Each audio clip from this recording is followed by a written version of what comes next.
स्वागत है आपको एक बार फिर से मेरे YouTube चैनल पर। तो आज क्लास 11 के रसायन विज्ञान अभ्यास 2 में आज हम लोग पढ़ेंगे धन आयनों और ऋण आयनों के इलेक्ट्रॉनिक विन्यास क्या होता है।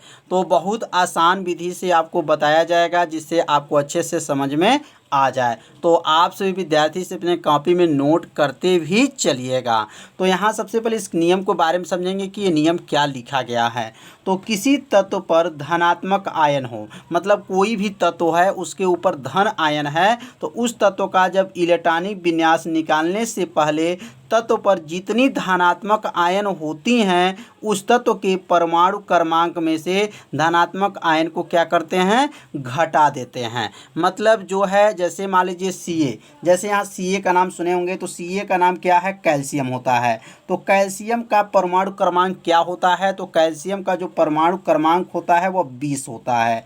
अगर यहीं पे कह दिया जाए कि Ca के ऊपर जो है +2 चार्ज है, क्या लिखेंगे, यहाँ पे प्लस लिख लेंगे और यहाँ 2 लिख देंगे, मतलब इनके ऊपर जो है 2 प्लस चार्ज है, तो यह धन आयन कहा जाता है। तो जब धन आयन है तो क्या होता है, तो धन आयन जो है जैसे ये 20 है तो 20 में से 2 घटा देंगे तो अब 18, अब इसका जो परमाणु क्रमांक होगा अब 18 हो जाएगा, क्योंकि ये प्लस चार्ज रहता है तो घटाया जाता है और ऋण चार्ज रहता है तो जोड़ा जाता है। तो यहाँ पे यही लिखा गया है कि किसी तत्व पे धनात्मक आयन हो तो उस तत्व का जो इलेक्ट्रॉनिक विन्यास निकालने से पहले तत्व पे जितनी धनात्मक आयन होती है उस तत्व के परमाणु क्रमांक में से धनात्मक आयन को क्या करते हैं, घटा देते हैं। यदि किसी तत्व पर ऋणात्मक आयन हो, अभी धनात्मक आयन हम लोग पढ़े हैं, तो अब क्या है, ऋणात्मक आयन हो तो उस तत्व के इलेक्ट्रॉनिक विन्यास निकालने से पहले तत्व पर जितनी ऋणात्मक आयन होती है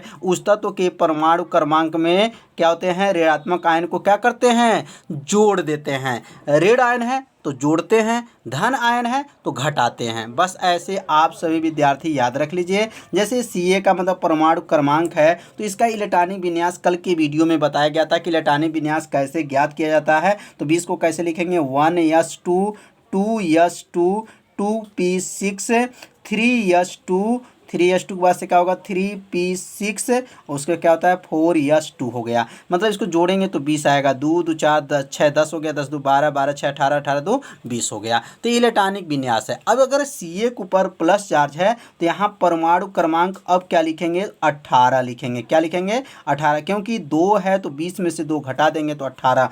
अब यहाँ पे इसका इलेक्ट्रॉनिक विन्यास Ca के ऊपर जो +2 चार्ज है इसका जो इलेक्ट्रॉनिक विन्यास क्या होगा, तो क्या लिखेंगे 1s2 2s2 2p6 3s2 3p6। अब इसको जोड़ेंगे तो 18 हो जाएगा, 6 2 8 8 8 6 क्या हो जाएगा 12 12 12 8 8 6 यहाँ से जोड़ेंगे 2 2 4 6 10 10 2 12 12 6 18 हो जाएगा। तो यहाँ से इधर से जोड़िए, इधर से जोड़िए, आपको 18 आना चाहिए। क्यों 18 होगा, क्योंकि 20 में से यहाँ +2 चार्ज है तो 2 क्या हो जाएगा, घट जाएगा। तो समझ में आ गया होगा कैसे यह बताया गया है। तो आप सभी विद्यार्थी इसे अपने कॉपी में ज़रूर नोट कीजिए। यहाँ पे आज हम लोग क्या पढ़ रहे हैं कि धन आयन या ऋण आयन जो है इलेक्ट्रॉनिक विन्यास कैसे ज्ञात करते हैं। तो अब एक और तत्व को लेते हैं, जैसे Fe का जो है परमाणु क्रमांक जो होता है 26 होता है। क्या होता है, 26 होता है। तो अब इसका 26 होता है तो इसको कैसे ज्ञात करेंगे, इसको ज्ञात करने की विधि क्या है, तो कल के वीडियो में जो है इलेक्ट्रॉनिक विन्यास आपको बताया गया,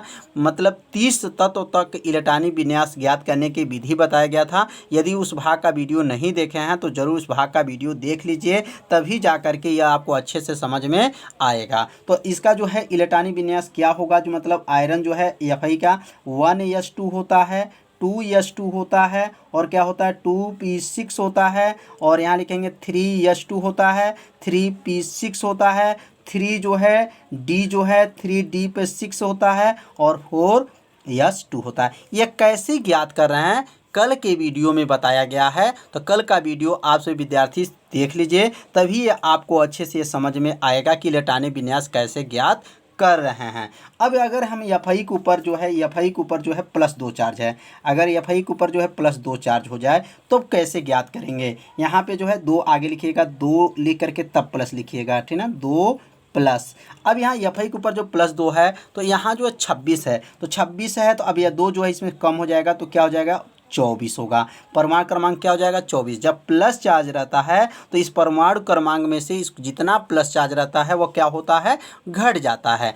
अब हमारा जो है 24 का निकालना है, तो कैसे निकालेंगे, 1s2 2s2 2p6 3s2 3p6 3d6 हो जाएगा। तो समझ में आ गया होगा कैसे इसको हल किया गया है। तो अब यहाँ इसको पूरा जोड़ेंगे ना तो 24 आएगा। जोड़ लीजिए, 2 2 4, 4 हो गया 6 10, 10 2 12, 12 6 18 और 18 6 24 होता है। समझ में आ गया होगा। मतलब जब प्लस चार्ज रहता है तो इस परमाणु क्रमांक में से इसको क्या करते हैं, घटा लेते हैं। तो आप सभी विद्यार्थी समझ लिए होंगे कैसे जो है धन आयन की जो है इलेक्ट्रॉनिक विन्यास ज्ञात किया गया।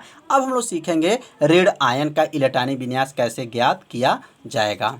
तो अब यहाँ पे ज्ञात करेंगे, जैसे Cl क्लोरीन, क्लोरीन का आप लोग जानते होंगे क्लोरीन का जो परमाणु क्रमांक क्या होता है, तो क्लोरीन का परमाणु क्रमांक जो 17 होता है Cl, और यहाँ लिखेंगे 17। 17 का इलेक्ट्रॉनिक विन्यास क्या होता है, तो लिखेंगे 1s2। क्या होता है 1s2, कामा देंगे 2s2 2p6 3s2 3s2 और 3 जो है p जो है 5।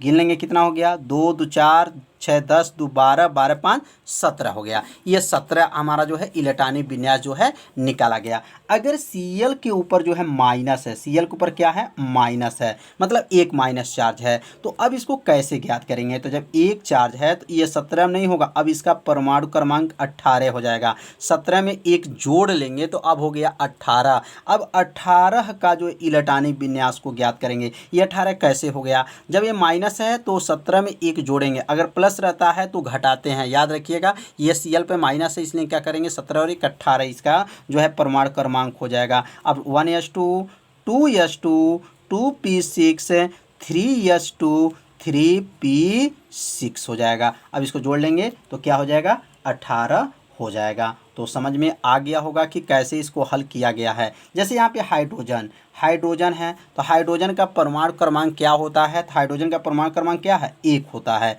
तो इसका इलेक्ट्रॉनिक विन्यास क्या होगा, तो एक का क्या होगा 1s1 होता है। अगर यहाँ हाइड्रोजन के ऊपर मतलब H के ऊपर जो है अगर यहाँ माइनस हो, क्या हो माइनस हो, तो कैसे निकाल, अब माइनस है तो यहाँ पर 1 है तो क्या लिखेंगे अब 2। क्यों 2 लिखेंगे, क्योंकि जो है यहाँ पे -1 है तो 1 और 1 जोड़ेंगे तो क्या हुआ 2 हो जाएगा और इसका इलेक्ट्रॉनिक विन्यास 1s2 हो जाएगा। तो समझ में आ गया होगा कि कैसे जो है धन आयन और ऋण आयन का जो है इलेक्ट्रॉनिक विन्यास ज्ञात किया गया है। और आप सभी विद्यार्थी ज़्यादा से ज़्यादा अपने ओर से भी क्वेश्चन को बनाइए और इलेक्ट्रॉनिक विन्यास को ज्ञात कीजिए। तो अब हम लोग पढ़ेंगे सम इलेक्ट्रॉनिक क्या होता है, सम इलेक्ट्रॉनिक की परिभाषा क्या है। तो अब यहाँ सम इलेक्ट्रॉनिक की परिभाषा को समझेंगे कि सम इलेक्ट्रॉनिक क्या होता है। तो सम माने बराबर होता है, इलेक्ट्रॉनिक मतलब इलेक्ट्रॉन, मतलब जिन आयनों और परमाणुओं में इलेक्ट्रॉनों की कुल संख्या क्या हो, समान हो या बराबर हो, उसे क्या कहते हैं, सम इलेक्ट्रॉनिक कहा जाता है। तो यहाँ लिख सकते हैं जिन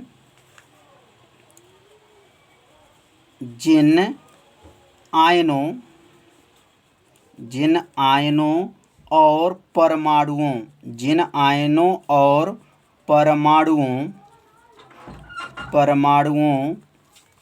में इलेक्ट्रॉनों की संख्या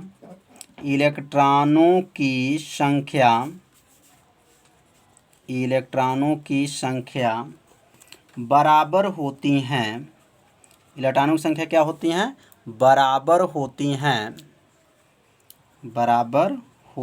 हैं, उसे सम इलेक्ट्रॉनिक कहते हैं। उसे क्या कहते हैं, सम इलेक्ट्रॉनिक कहते हैं। यह इसका दूसरा परिभाषा हो जाएगा कि जिन आयनों या परमाणुओं में इलेक्ट्रॉनिक विन्यास समान हो, इलेक्ट्रॉनिक विन्यास जो है इसका जो है समान हो, उसको सम इलेक्ट्रॉनिक कहा जाता है। जैसे यहाँ पे Na का नाम सुने होंगे, और Na के ऊपर अगर प्लस चार्ज है तो यहाँ Na के ऊपर प्लस है तो इसका जो परमाणु क्रमांक जो होगा Na का तो 11 होता है, और यहाँ 11 जब होता है तो यहाँ प्लस चार्ज है, तो जब प्लस चार्ज रहता है तो यहाँ परमाणु क्रमांक क्या हो जाएगा, 1 घट जाएगा, तो यह क्या हो गया 10 हो गया। तो Na का परमाणु क्रमांक तो सोडियम का 11 होता है, लेकिन इसमें प्लस चार्ज है तो इसमें 1 जो है परमाणु क्रमांक घट जाएगा और इसका इलेक्ट्रॉनिक विन्यास क्या होगा 1s2 होगा। और यहाँ 2s2 होगा, 2p6 होगा, जोड़ेंगे तो क्या आ गया 6 2 8 2 10 हो गया। अगर इसी प्रकार यहाँ Mg लेते हैं मैग्नीशियम, तो मैग्नीशियम के ऊपर जो है +2 चार्ज होता है। अब यहाँ क्या होता है, तो Mg का मतलब परमाणु क्रमांक जो है 12 होता है, लेकिन +2 चार्ज है तो इसलिए इसमें 2 कम हो जाएगा, तो क्या हुआ 10 हो गया। तो यह जो इसका इलेक्ट्रॉनिक विन्यास क्या होगा, 1s2 हो गया, 2s2 हो जाएगा और 2p6 हो जाएगा। तो यहाँ पे देखिए जो तत्व हैं ये सब क्या हैं, सम इलेक्ट्रॉनिक हैं, क्योंकि इसमें इलेक्ट्रॉनों की संख्या क्या है, समान है। एक और भी लिख सकते हैं फ्लोरीन। फ्लोरीन का नाम जानते होंगे। फ्लोरीन का जो है यहाँ पे जो है F- लिखा गया है, तो इसका F माने फ्लोरीन का परमाणु क्रमांक कल के वीडियो में बताया गया था। ये इसका फ्लोरीन का जो परमाणु क्रमांक होता है वो 9 होता है, माइनस है इसलिए इसमें एक जोड़ लेंगे तो क्या हो जाएगा 10 हो जाएगा। इसका भी इलेक्ट्रॉनिक विन्यास क्या होगा, 1s2 होगा, 2s2 होगा और 2p6 होगा। तो समझ में आ रहा होगा। ऑक्सीजन, ऑक्सीजन का नाम जानते होंगे। इसके ऊपर जो है ऑक्सीजन के ऊपर लिखेंगे 2 लिख लेंगे। अब यहाँ पे ऑक्सीजन का जो परमाणु क्रमांक 8 होता है, लेकिन ये 2 है तो 8 2 क्या हो जाएगा 10। माइनस है तो जोड़ा जाता है, प्लस है तो घटाया जाता है। ऐसे दिमाग में आप सभी विद्यार्थी बैठा लीजिए। 10 का क्या होगा, 1s2 होगा, 2s2 होगा और 2p6 होगा। अब अगला जो है नियान का नाम सुने होंगे या नहीं, इसका परमाणु क्रमांक क्या होता है, 10 होता है। तो क्या बनेगा, 1s2 होता है, 2s2 होता है और 2p6 होता है। तो यहाँ पे क्या हुआ, जिसमें इलेक्ट्रॉनों की संख्या क्या हो, समान हो, सम इलेक्ट्रॉनिक कहलाते हैं। तो यहाँ पे देखेंगे सबका जो है इसमें इलेक्ट्रॉनों की जो संख्या है, या इलेक्ट्रॉनों की संख्या कहिए या परमाणु क्रमांक कहिए, ठीक ना, यहाँ समान है। देखेंगे 10 10 10 सब में है, तो ये सब क्या है, सम इलेक्ट्रॉनिक हैं, जिसमें इलेक्ट्रॉन की संख्या या प्रोटॉन की संख्या भी कह सकते हैं, जिसमें परमाणु क्रमांक भी कह सकते हैं, परमाणु क्रमांक समान हो वो क्या कहलाएगा, सम इलेक्ट्रॉनिक कहलाएगा। तो यह जो चार्ज लिखा गया N के ऊपर प्लस, Mg के ऊपर 2 है, F पर 1 है, O के ऊपर 2 है, Ni जो है ये सब क्या है, सम इलेक्ट्रॉनिक है, क्योंकि इनमें इलेक्ट्रॉनों की संख्या क्या है, समान है। अब यहाँ पे थोड़ा सा और भी लिखना चाहते हैं और बनाना चाहते हैं तो यहाँ लिख सकते हैं। जैसे यहाँ पर अगर पोटेशियम देखते हैं, पोटेशियम ये यहाँ समझिए एक के यहाँ तक जो बनाया गया है, यह पूरे जो तत्व हैं यह जो है सम इलेक्ट्रॉनिक हैं। तो यहाँ तो समझ लिए होंगे सम इलेक्ट्रॉनिक, क्योंकि इसमें सब में जो है इलेक्ट्रॉनों की संख्या क्या है, समान है। अब यहाँ पे और भी बना सकते हैं। जैसे पोटेशियम का नाम सुने होंगे, पोटेशियम के ऊपर आपका प्लस हुआ, तो यह प्लस है, तो पोटेशियम का परमाणु क्रमांक कितना होता है, 19 होता है। अब इसका 19 होता है तो एक प्लस चार्ज है, तो इसलिए क्या हो जाएगा 18 हो जाएगा, क्योंकि इसमें एक कम हो जाएगा। क्या हो जाएगा 1s2 2s2 2p6, उसके बाद से 3s2 3p6 जोड़ेंगे तो क्या आ जाएगा 18 हो जाएगा। तो अगला जो है कैल्शियम, कैल्शियम का नाम जानते होंगे। कैल्शियम के ऊपर आपका क्या होता है 2 होता है। अब यहाँ कैल्शियम का परमाणु क्रमांक 20 होता है, लेकिन ये +2 चार्ज है इसलिए इसमें 2 कम हो जाएगा, तो क्या हुआ 18 हो जाएगा। तो यहाँ क्या लिखेंगे 1s2 2s2 2p6 और क्या होगा 3s2 और 3p6 जोड़ेंगे तो 18 हो जाएगा। तो यहाँ पे क्या हो रहा है, यहाँ पे देखेंगे तो यहाँ पे इलेक्ट्रॉनों की जो संख्या हो रहा है वह क्या हो रहा है, समान हो रहा है। जैसे क्लोरीन, क्लोरीन के ऊपर माइनस होता है, तो क्लोरीन का परमाणु क्रमांक 19 होता है, लेकिन माइनस है तो इसको एक जोड़ लेंगे तो क्या हो जाएगा, यहाँ क्लोरीन का देखिए ध्यान दीजिए, क्लोरीन का 17 होता है, मिस्टेक हो गया, क्लोरीन का 17 होता है, माइनस होने की वजह से एक जोड़ लेंगे तो क्या होगा 18 हो जाएगा। तो 17 और एक जोड़ेंगे 18 हो जाएगा। 1s2 2s2 2p6 होगा, 3s2 3p6 हो जाएगा। तो समझ में आ गया होगा। और आर्गन का नाम तो सुने ही होंगे, आर्गन का परमाणु क्रमांक क्या होता है 18 होता है।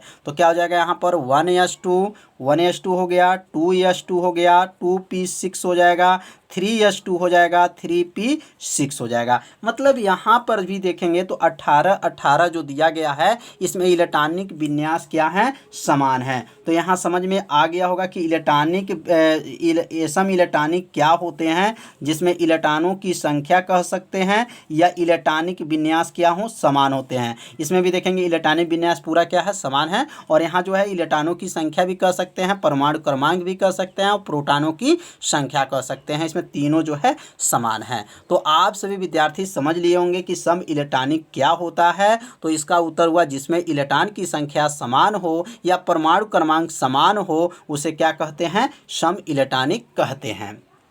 तो आज का जो पढ़ाई हुआ है धन आयन और ऋण आयन का जो है इलेक्ट्रॉनिक विन्यास कैसे ज्ञात करते हैं और सम इलेक्ट्रॉनिक क्या होता है। तो आज का वीडियो कैसा लगा आप सभी विद्यार्थी जरूर कमेंट कीजिएगा, वीडियो को लाइक कीजिएगा। यदि मेरे चैनल पर पहली बार आए होंगे तो मेरे चैनल को सब्सक्राइब और घंटी दबाना मत भूलिएगा, क्योंकि ये लाइव क्लास आपके लिए ही चलाया जा रहा है। तो आज का वीडियो इतना ही, तो मिलते हैं अगले भाग में। तब तक के लिए सभी विद्यार्थियों को नमस्कार।